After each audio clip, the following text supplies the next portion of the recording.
بسم الله الرحمن الرحيم ألم تر كيف فعل ربك بأصحاب الفيل ألم يجعل كيدهم في تضليل وأرسل عليهم طيرا أبابيل ترميهم بحجارة من سجيل فجعلهم كعصف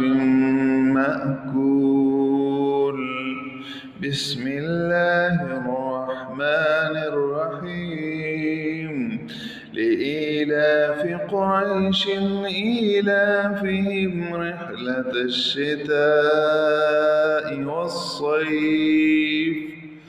فليعبدوا رب هذا البيت الذي يطعمهم من جوع وآمنهم من خوف بسم الله الرحمن الرحيم أرأيت الذي يكذب بالدين فذلك الذي يدعو اليتيم ولا يحض على طعام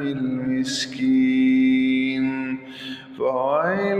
للمصلين الذين هم عن صلاتهم ساهون الذين هم يراءون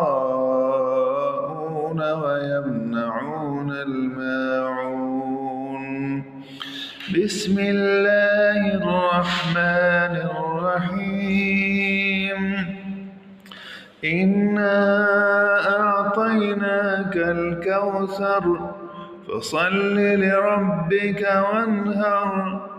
إن شانئك هو الأبتر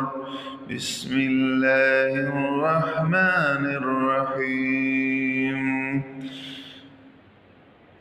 قل يا أيها الكافرون لا أعبد ما تعبدون ولا أنتم عابدون ما أعبد ولا أنا عابد ما عبدتم ولا